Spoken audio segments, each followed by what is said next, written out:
All right, Kill. First and foremost, bro, I just want to say it's an honor and pleasure to have you on this channel. You reached out to me for the purpose of talking about your story. I'm gonna give you the floor. I'm gonna leave it entirely up to you how you want to address this situation that allegedly happened. But introduce yourself and just talk about it, bro. Okay, I will. Go now? Yeah, you're good to go. My name is Anthony Rodriguez, and I was born and raised in the city of El Monte, which is my neighborhood, Monte Trece, what I grew up in, and they call me Kill. And I've been in prison most of my life, in and out. And this time around, I came for a little. I was supposed to only do 4 years with half, and that turned into a 3 life sentence because of this case. But I've been here 8 years now, and this was in New Folsom where I was. I was there for 8 years.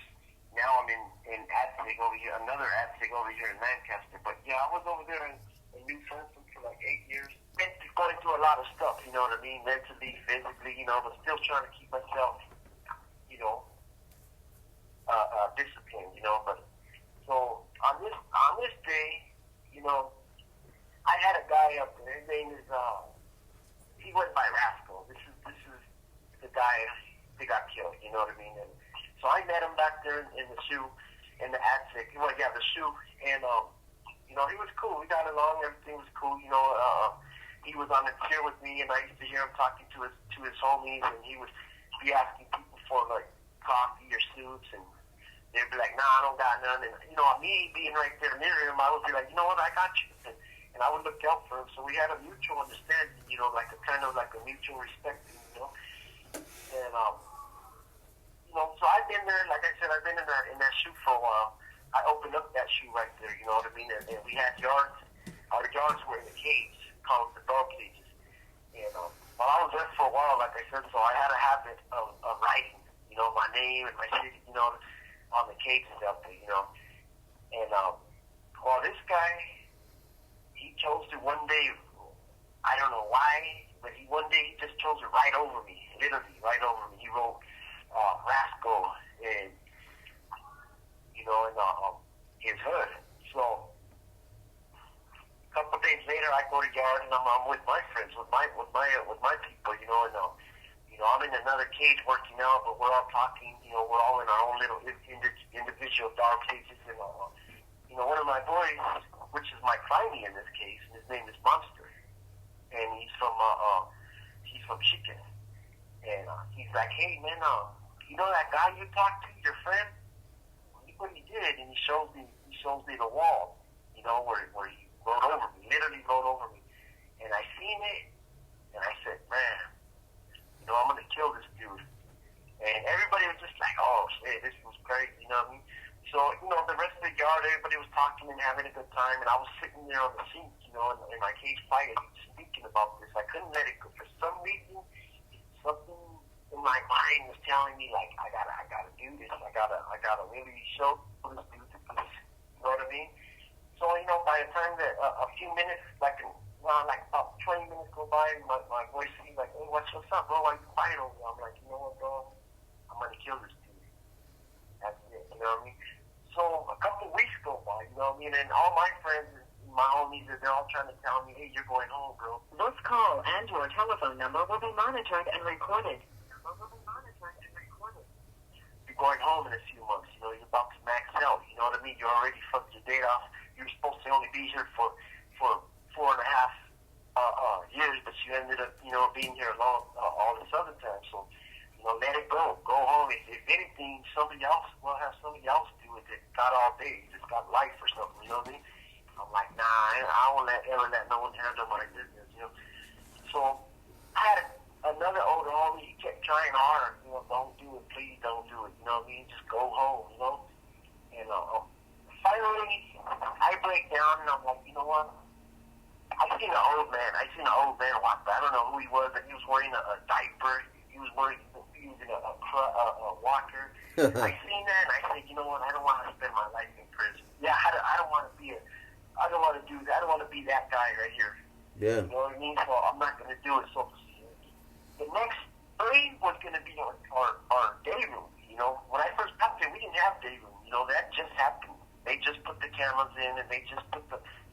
room chairs, you know what I mean? So that night, I couldn't sleep. You know, after I told my homie, I broke it down. I said, you know what, you're right, man. I'm not going to do it. I'm going to go home. You know, fuck that, dude. You know, that night I couldn't sleep, bro. Like, literally tossing and turning and tossing. Like, something in my mind, it just wouldn't let me let it go. Like, I kept saying, oh, no, I'm just going to let it go. And then come the morning at 10 o'clock when they call for day room, I'm just going to be like, no, I'm good. You know what I mean? And I couldn't do it, man. Early that morning, I after not sleeping all night, I counted on my boy Monster's ball, who was my crimey, like I said earlier. And I said, hey, bro, I'm doing this, bro. I'm going to day room, you know what I mean? He's like, damn, all right, I got you. We'll roll with you, you know what I mean? Because he's my boy. And when he got there, when we both got there, that we didn't have day room. There was no day room, you know what I mean? So we made a pact, you know, if any knuckleheads any knuckleheads or any weirdos or any disrespectful people that go to day room while we're there, you know, just make a pact, you know, get rid of them by any means. So we did that, you know what I mean? And before I get to finish this little section of the story, let me tell you, before, that wasn't the first time, you know what I mean? There was another time in the day room. I was going to ask you about that. It was attempted murder. It was the active black dude. This was another dude that was on the chair talking shit to us. Fuck Casa, fuck you Mexicans, and snatching our line up and stuff like that. Because he was the first one to go out there with us during the day. But then with him, he got lucky, darn lucky, because we didn't have metal. We used plastic. We had some J-Cat on the chair. We paid him shots of coffee and to break his TV up and give us the plastic. So we melted them and made weapons out of them. And we took them. We got rid of him. Real good. We did real good. It was a good one, but I wasn't satisfied. You know, I've always been that type of dude. I like to go all in. You know what I mean? Yeah. Anyway, so that was the first one. That was the attempted murder that I got on this case. You know what I mean? So now back to this one. This stuff. So I can't sleep all night. You know, something in my brain is not letting me let it go, you know. So I found on the wall, hey bro, we're gonna go. And he's like, yeah, bro, I got you, man. I wish you were gonna just go home like you said, but fuck it, I got you. I'm gonna roll with you. You know what I mean? So, you know, now the cops, when we did the first one, one of them made a like I said, I've been there for a while, so the cops were comfortable with me. I was quiet. I've always been quiet. I never got into it with really anybody. I stick to myself, you know what I mean? I stick to my own people or whatever. Well, you know. This call and your telephone number will be monitored and recorded. When we did the black dude, which is the attempted murder, one of the cops literally said, hey man, next time you guys are going to do something like that, let us know. You know what I mean? And we smiled, okay, and then everything got cleaned up, you know what I mean? And then a few days go by, and I'm like, hey, Dawn, you know, you think that cop that said that, you know, was truthful, or is he just trying to make us challenge something and so we can get to ruin our plan? And, you know, my boy Monster's like, I don't know, bro. I'm like, you know what, I'm going to try. When they escort me to yard, they escort you to yard. There's 2 on 1, you know what I mean? There's 2 officers, 1 on each side of the escort. So, you know, I'm gonna try my luck and see what happens. You know? So anyway, this guy that said that, his name is Gomez. He was a CEO. He's walking in the yard. You know what I mean? His partner is another dude. His name is Ben Fleck. Both dudes have been there for a while. You know, knew me well. I told him, hey man, what you on Wednesday? You know what I mean? I need you to take out dude in 222 out to dinner first, you know what I mean? And he already knew exactly what I was talking about because we had just did the with the black dude. So he already knew. He goes, oh, you guys gonna, you know what I mean? You guys gonna handle that dude? And me, all I said was, yeah, we're gonna get at him. You know what I mean? Yeah. We're gonna talk to him. But he knew what I meant when I said that. He knew exactly what I meant. So he goes, I told him, just make sure when Wednesday comes, you take him out first and then come get us. You know what I mean? So he's like, all right, I got you. And then his partner, Ben Fleck, he's like, hey, man, don't trip. I'll tell the dude in the tower not to use. Because a lot of people were wondering why we got shot only with the block guns. You know what I mean? I was up most of the time, doing most of the work. 'Cause my boy got shot in the nuts by the bird though. So he went down. So I was up for a while, you know what I mean? And everybody was wondering, like, why didn't this guy get shot with the Mini 14? Yeah. You know what I mean? But like, the dude kept his word, you know. The dude's partner said, hey, I'll tell dude in the tower not to worry about, not to shoot with that, you know what I mean? Just keep it with the other one. So I'm like, all right. So I was confident in this thing, you know what I mean? So that day comes, you know what I mean? I slide. We had worked. My partner Monster worked on his desk for like 2 days. I worked on my locker for like. You have 60 seconds remaining. Thank you for using Global Tel Link. Okay, you good. Hello? All right. Okay, so like I was saying, so we both worked on our own lot. He worked on his, and I worked on mine. It took us hours, but we had a little piece of. We both had a little tiny nail, and we used that to cut the metal, to literally cut the metal off of our lockers in our desks. You know, so that's how we got our weapons. You know what I mean? Because this time I told my boy, hey bro, you know, we're gonna do this. You know, the other dude, he got lucky because we had classic. Now, this is what we're gonna do. We're gonna, you know what I mean? And I'm not stopping until I hear the dude's last breath. You know what I mean? Yeah. That's where I'm going. I don't care if I get shot. I don't care if I get shot or not. You know, I'm gonna keep going.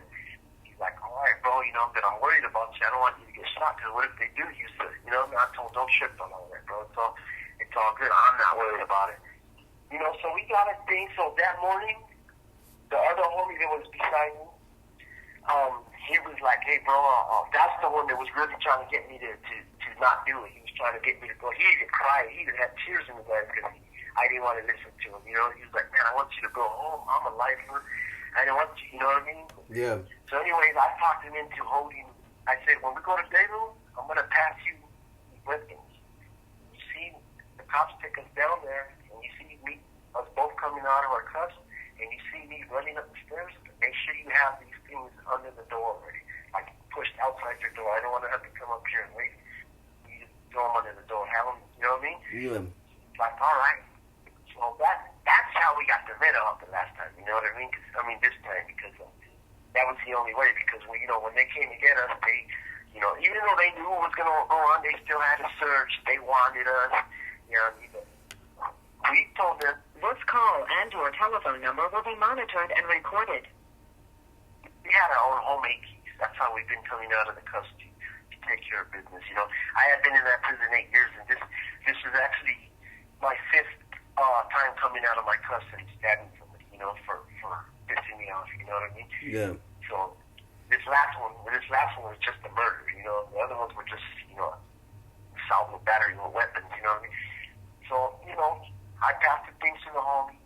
The cop comes and they're gonna put black boxes on our leg ankles this time. You know, we can't come up with black boxes unless it's unlocked. So we told my boy Monster. He told I think it was a CEO named Knight or something like that. Hey man, don't double lock our leg irons. You know what I mean?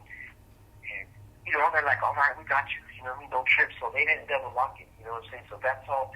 When they came to get us, they strip searched us, blinded us, took us down. They before they brought us out, they brought him out. Like I said, like I told him, told them to take him out first. So they walked him right by our cell. He walked by, looked at us, and I know the homie was probably smiling at him and giving him the, you know what I mean? And when he walked by my cell, I'm like, all right, bro, how you doing? You know what I mean? He's like, I'm doing good. He walked him down the stairs and take him down. You know, they wand him, and then they chain him to his chair. You know what I mean? They take my neighbor, Monster, they take him out first, then they come get me. And as soon as they locked us down in our chairs and seen that we were good, they came and they went out. They left the day room. Things shut. The day room door shut. You know what I mean? Me and the boy, we had our key, our home key, and the SIM taped to our middle finger with a band-aid, because they want you, huh? But when you have it on your side with waist train, they want that area, so they think it's just a chain speaking. You know what I mean? So as soon as they leave, we peel a little tape off our band-aids, come out our chains, our wrists first, and then we do our legs, you know what I mean, with the Slim Jim. Come out of there. I was quicker than my boy monster on this one. I had to stand there and wait for him, then he stood up. We're both out of our waist chains and leg irons and free from the chair. So, you know, I run upstairs. The homie waits for me at the bottom of the stairs, and as planned. And I run up and grab him, come back down, have him 1, 2. I had mine. And the dude, you know, like, so when we were coming out of our cuss, the dude was looking at us, and he was trying to come out of his cuss. I think he had a key, but it didn't work. So I told him, hey, don't trip on all that, bro. I got you. Just keep pointing for us on the exterior. I mean, on the tower, the gun tower, you know. So he stopped what he was doing, and he stood to watch for us when we come out of our cuss, sticking up the tower. So he did that for us, still not knowing what's going on. But in my mind, I'm thinking he does know what's going on because of what he did, you know, crossing it, writing over my name. So the reason why he was out there, he went to Binghamton. In my mind, I'm thinking he's got the same plan as we got. You know what I mean? So I run upstairs, I run back down, have my boy his, and I got mine. And we're walking up to the dude, and he's still smiling at us, and he's still comfortable because he just don't know what's going on. And so my boy plugged him back, and then I started plugging him all in the stomach, you know what I mean? Yeah. And then my boy hit him a couple times, but he got shot right away in the nuts by the block. And then by this time, mine broke at that same time. And I knew it was going to break for some reason. I even told the homies, my brace, I'm going to tell you, my shit broke, move out the way, you know what I mean? And it was like on until he got hit and he backed up. And I said, give me yours, too, mine's broke. And he pointed, and it was stuck in the dude's foot. So I grabbed it, and then by this time, he already fell down on his face, you know what I mean? And I hit him a couple more times, and then I squat down beside him, and I noticed a big puddle of blood, you know, because we had both already hit him a few times on the my boy went high, I went low, you know what I mean? Yeah. I went like in the front area, chest area part, like stomach and chest area. He went like towards the back, you know what I mean? So by this time he falls down, I see a big puddle of blood. The homie's on the ground saying, "Get him, fool, get him!" I squat down beside his body, and I start getting him all in the middle of the shoulder blades, where I know the back of the heart and the lungs are. You know what I mean? I hit him like at least 15 times while I'm sitting there squatting. Then I get hit by Big Bird on the elbow somehow, and then I move to the side where the plexiglass is to hide from them. And then they stop shooting, so I go back. And then I grabbed his wrist, and I turned his body over, so now he's laying on his back.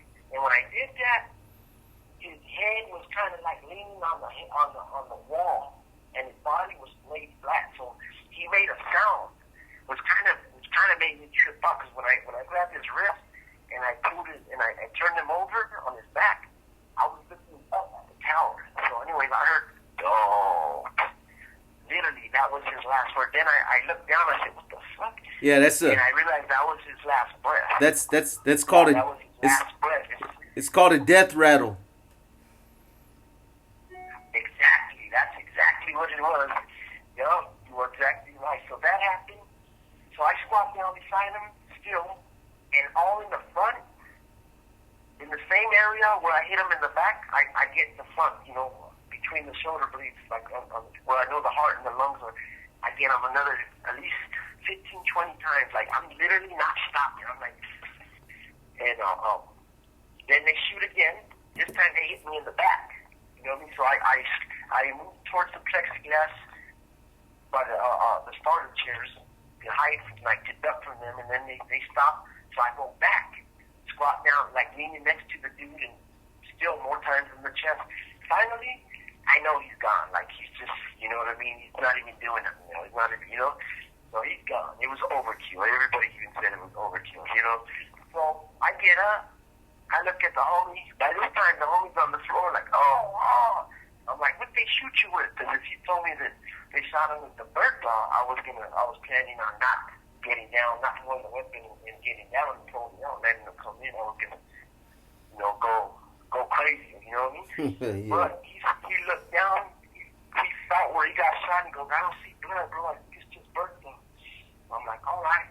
So I look back at all the cops in the return. There's a lot of them, and they're all watching me. I guess they had that thing where they if an inmate is in day room and he comes out of his cuffs and he has a weapon in his hand, they cannot open that door and come in and have a dude throws his weapon and is prone out. Then they can open the door and come in. So basically, they stood there and watched dude get slaughtered. Like, I mean, some of them even told me that was like the worst thing they've ever seen, and they've been working this for years. You know what I mean? Yeah. And so I look back, I smile at the cops and everything.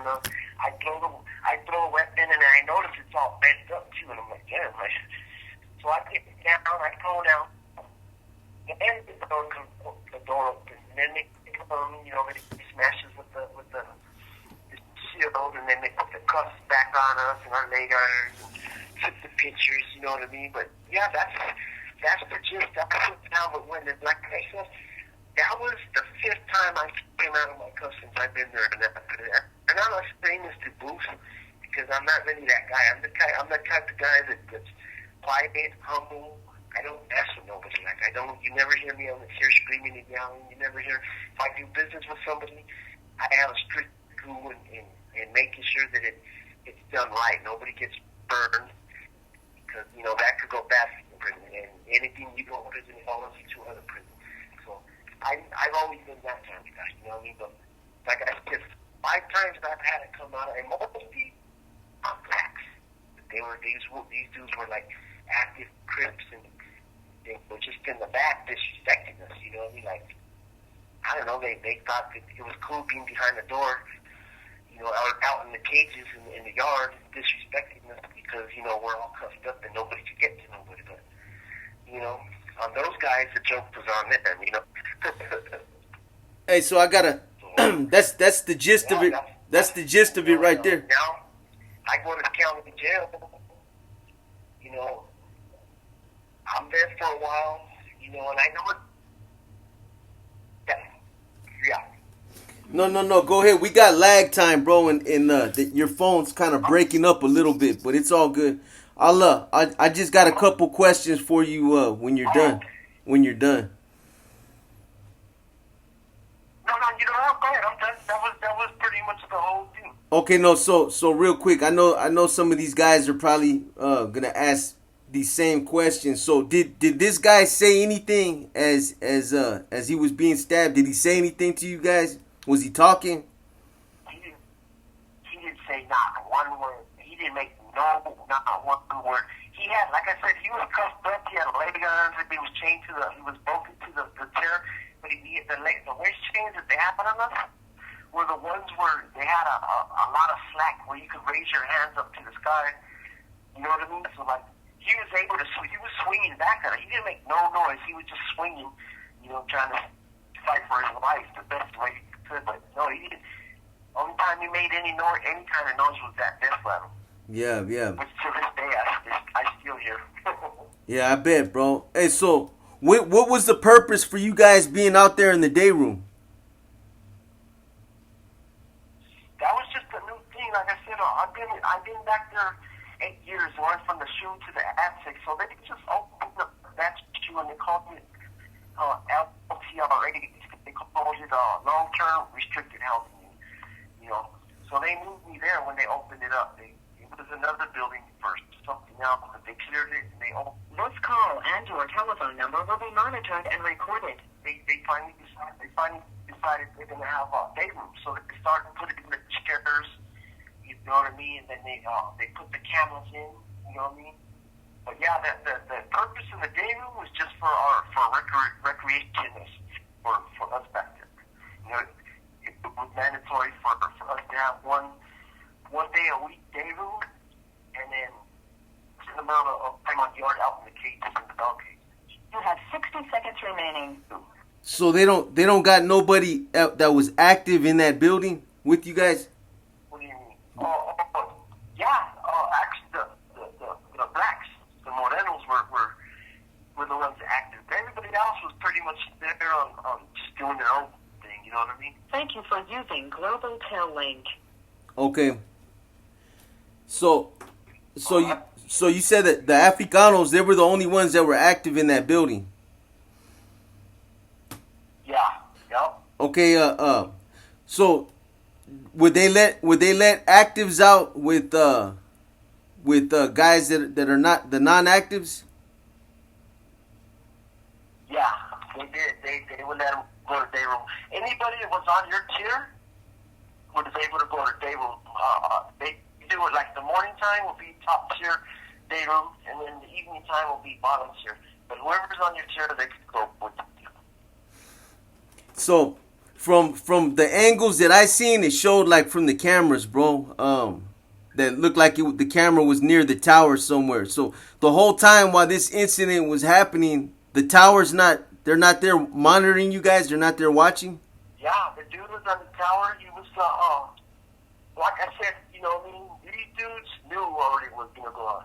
They were all just surprised. They didn't think it was going to be that serious. You know, they thought it was just going to be another thing like for the black dude, how he got done. You know what I mean? So everybody was like in shock. But yeah, everybody, you know, the dude in the tower, he was there, you know, yelling, get down, get down. And then all the dudes in the rotunda, all the cops that were in the rotunda, there was a lot of them. They're all screaming on the glass and get down, get. You know, they just couldn't do nothing. They had no choice but to sit there and watch it. Yeah. They just couldn't come in. You know what I mean? Until I got down on the ground. In a situation like that, right? Usually, like if the placas, if they know that something like that's gonna happen, it's usually because the individual that's getting whacked is a chomo or somebody that causes a lot of problems, somebody that they don't like, or you know, if it's somebody that they really respect, they'll let them do their thing. And was that the case, or they just figured they just let you guys do your thing? Second one was the thing. You know what I mean? Like I said, I've been there 8 years, and I've already came out of my cuss quite a few times.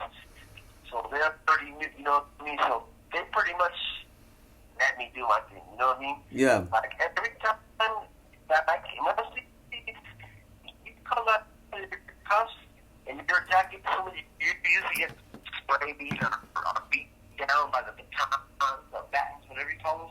Yeah, all the times I came out of my house there and got up on somebody that disrespected me, I never once got sprayed. You know what I mean? So, Yeah. Yeah, the second one, you know. Hey, so know who you are, they got a little respect for you because, you know what I mean? Yeah. They pretty much just didn't give up, you know.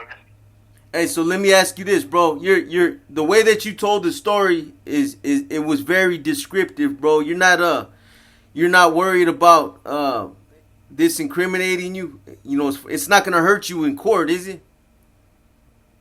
No, I already got my time. Like I went to the county to go fight that case, but the case was ugly, bro. It was ugly. It was all over the news. It was two ISU COs. I mean ISU member officers killed themselves. One hung himself. There was the guy that was main dude. His name was I forget his name, but he was investigating us, but he was also investigating the cops, his own people. So they started messing with him. They started hazing him, like something like hey, why are you investigating? This call and your telephone number will be monitored and recorded. Yeah, like they you. fucked with him so bad that he hung himself. Oh, okay. You know what I mean? Right. Yeah, and then his partner Rodriguez was another dude that was an ISU member too. When he hung himself, 2 or 3 weeks later, or a week later, his partner supposedly accidentally overdosed on pills. Oh, wow. So the case was ugly. So wow. Yeah, and then my lawyer was telling me, hey, you know what? I don't know what to do because they got it on camera, everything. You know what I mean? There's so many witnesses. Like, if you fight it, you're going to get a lot of time. If you don't, you're still going to get, like, a lot of it. So I ended up, after being there a year, I ended up saying, just tell them, give me my time and let me go. I know what I did. I really already out there. You know, just give me my time and let me get back to prison. You know what I mean? Yeah. So yeah, I didn't even fight my case. I got 3 life sentences. I got 25 to life for attempted murder. I got 35 to life for the murder, and I got 7 years to life for a weapon. You know what I mean? Yeah. Okay. Hey, so let me ask you this, bro. Let me ask you this.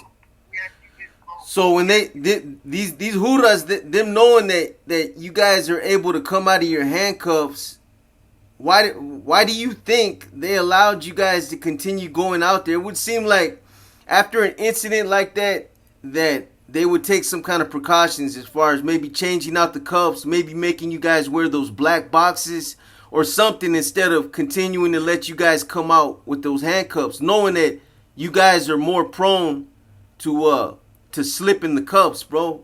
Why do they continue to let you guys out like that? Why do you think? Frankly, they just didn't give a fuck, bro. Yeah. Like, they didn't give a fuck. Only time after the dude got murdered, then they started giving a fuck because the pressure was on them, like a lawsuit. A lot of people were getting in trouble because people that were on duty, they were getting in trouble because they were like, why is these fools?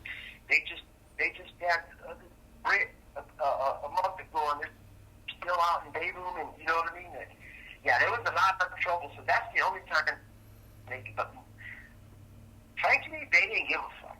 Yeah. They only cared when the shit came down hard on them. Then they changed the cuffs. They started the regular cuffs. They started giving us big cuffs, ones I never seen before. You know, but that was after everything was said and done. They should have did that before, you know what I mean? But yeah, they just didn't give a fuck. You know, there was a lot of shit that happened in that prison. Hey, what yard was that on?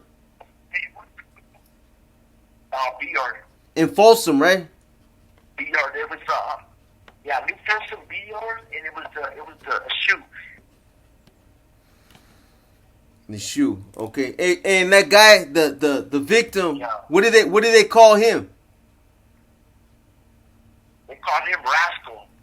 Okay, Rascal. He was actually a 2'5", and yeah, he was I mean, like I said, I got along with him at first, but you know, he did that thing. I never talked to him. I never told him. You know, when I seen that, hey, bro, I seen what you did on the tape. You know what you got coming. I never told him that. I just smiled.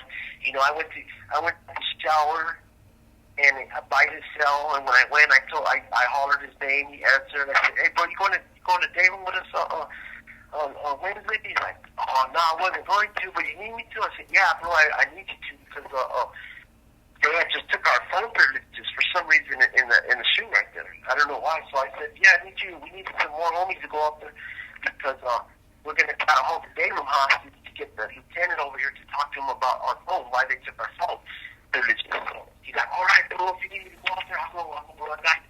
So that's what I do it in the first place. But that's what you call rock. I rocked him to sleep. You know what I mean? I didn't give him no heads up. I told my boy, you need food. If this food goes to day room, you know what he's after, though, because he knows what he did. In my mind, I'm thinking he had the same plans we had because of what he did. You know what I mean? But Yeah. apparently he did it, so he got done dirty. You know. And how much time did they give Monster? They gave him 105 years or something like that. Yeah, he had been busted a few years, and he didn't have life, but it was like he had life, like he had a lot of time. So, you know, he went speedy trial. He did the same thing, you know what I mean? He Yeah. went speedy trial. He didn't go to trial. No, he didn't even go to trial. He just, you know what I mean? He even told the DA, hey, I'll take this time, give Rodriguez, which is me, leniency because, you know, he didn't do nothing, you know, and he was going home, and the DA's like, yeah, I got you. And the sign, and sent him on his way. And I heard about this, so I told my attorney, tell the DA what's up with that deal. And the DA just laughed in my attorney's face, you know, and said, that fool lied to me, saying that Rodriguez is the one that was up doing most of the work. The other dude was on the ground most of the time. You know what I mean? Yeah. So, yeah, he didn't honor that. He didn't honor that agreement. You know, he's like, yeah, I got camera footage showing that Rodriguez did most of those. And what neighborhood are you from out there? I'm from Oh, okay. Right here in the San Gabriel Valley. Monte 13. Okay. Yo. Trying to think if there's. Let me see. And the keys that You know what? I've never been. Go ahead. No, go ahead. No, Go ahead. so the keys that you said that you guys had, those were improvised keys, right? You guys made those, or they were real keys? No, we made those out of the. We took apart the. They used to give us radios, digital radios. If you didn't have like a TV or anything, they'll give you a digital radio. It's kind of like a room now. If you're in an absent or a shoe, they got to give you some kind of a tablet or some kind of radio. Back then, it was a digital radio with an adapter. So we took that apart, and then inside the adapter, there's a bunch of plates. They look like keys. We call them E-plates. So that's what we use to make the key and the slider. You know what I mean? Yeah, There's two ways to come out the cuffs: the key and the slider. You know what I'm saying? Right. Yeah, you come out the cuffs with the a comb with the slider. Yep. Yeah. So hey, with regards to the Africano, the first one that see, the way that I heard it, bro, it might be a rumor, but the rumor is that they had let you guys out to the day room one time, and that you guys did like a mock. You did like a mock. You did a practice run before you actually came out and did it. Maybe they were referring to the incident with the Africanos. No, you're right. I didn't mention that for some reason, but yeah, we took care of the Africano, and then when we made plans to get the other dude, we did like, I think it was like the following week before the murder, the day of the incident. That week we went to jail, and we basically just went out there and slid. We already had the weapons. We already had the weapons made prior to our plans. You know what I mean? Yeah. So on this day, we just went out there. Nothing was gonna happen, but we went out there packed with our keys and everything to test our keys to make sure they work, and our slider, and then see if we'd be able to get the metal out there. Because like I said, when we did the Africano, we were only able to use plastic on it. I didn't want to do that again. You know what I mean? Yeah. So yeah, we did the whole thing, but we did it without incident. Like we went out there, came out the coast. On the first one, I had my boy Monster. The big dude, I told him, This call and your telephone number will be monitored and recorded. so he ran upstairs to go get the things, and the homie already knew to throw him under the door, so he ran, got him, but when he ran up there, he fell, and he's a big dude, so when you fall on the stairs like that, it made like a big rumble, and it shook like literally shook the pier, you know what I mean? Yeah. And the dude in the tower seen him running back down and sit down, and he looked at us, hey man, what are you guys doing? Why'd you do that? And he knew what we did. He seen exactly, but we just said, hey, we don't know what you're talking about, sir. Because by this time he sat down. I had put kicked my cuffs back in, and we were just sitting there, but our legs were free, and we were like, hey, we don't know what you're talking about, sir. And we were just smiling at him. He goes, all right, man, and walked away. You know what I'm saying? So that was the practice one. I've been on this side like a year, but I barely made it official because they had me documented, bro, as a member of the Mexican Mafia, which I wasn't. Right. But I was validated actually as a member. You know what I mean? But I finally came to this side, and I wasn't gonna do the whole process. You know, the process we got to do to come to this side. Yeah. But I finally did it. I broke down and did it. So now I'm officially on the dark side. I'm 46 years old. Most of my prison time, I don't know if there's a way you could look it up, but yeah, I've always been back here, and I'm still back here, bro. Oh. In the ads, I'm always in the accident or a shoe. If I'm in the county, I'm in high power or the hole. Like, I have not touched no yard. I've been down 8 years this time, and I still haven't been on no yard. Finally, my shoe is up, so finally, you know, they're talking about releasing me to a yard, but I don't know where. Yeah. I had my cousin look you up first before he contacted you, man, because I heard good things, and I knew a little bit. You know what I'm saying? Most definitely, bro. I'll look and see if I still got your cousin's email. I think I do, and I'll let him know. Okay. I forgot to information about the incident that I described to you. So after everything was said and done, and dude was laying out dead on the floor, blood everywhere, me and my boy Cody, we came up with a ritual. It's our little ritual because we called ourselves blood brothers because we formed our brother. Our brotherhood. Me and him as a brother in blood. You know what I mean? So we both dipped our fingers in the dude's blood. This call and your telephone number will be monitored and recorded. My boy Monster wiped the blood on my face, on each side of my cheek like war paint, and I did the same to him. And then we hugged each other, and that's how we became blood brothers. Me and my boy Monster. That's just a little bit of information I think is important. Yeah, most definitely. Hey, real quick, you said something about one CO that committed suicide, and how did you find out about that? Oh, it's on the newspaper that I got. Plus, not only that, my attorney came to see me when I was in the Sacramento County, and he told me that Rodriguez, ISU member, and his partner, they both.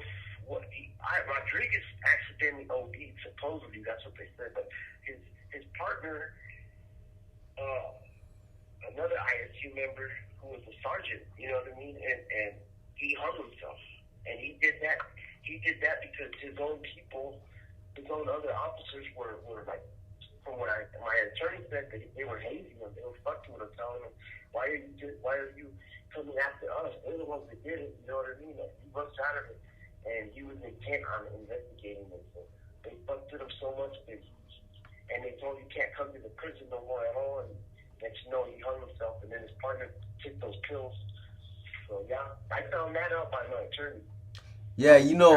Yeah, they probably looked at him as like a whistleblower, bro. You know what I'm saying? Because this call and your telephone number will be monitored and recorded.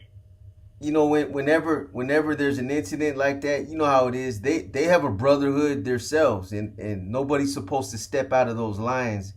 They're supposed to back each other up, whether they're right or wrong. You know what I'm saying? So I can understand that. I can understand why they did that for sure. Right. Okay, again, I appreciate it, homie. I appreciate your forthrightness, bro. Your willingness to come on here and tell your story, homie. Yes, sir, man. I appreciate you too, bro. Okay. All right, brother. You take care, man. All right.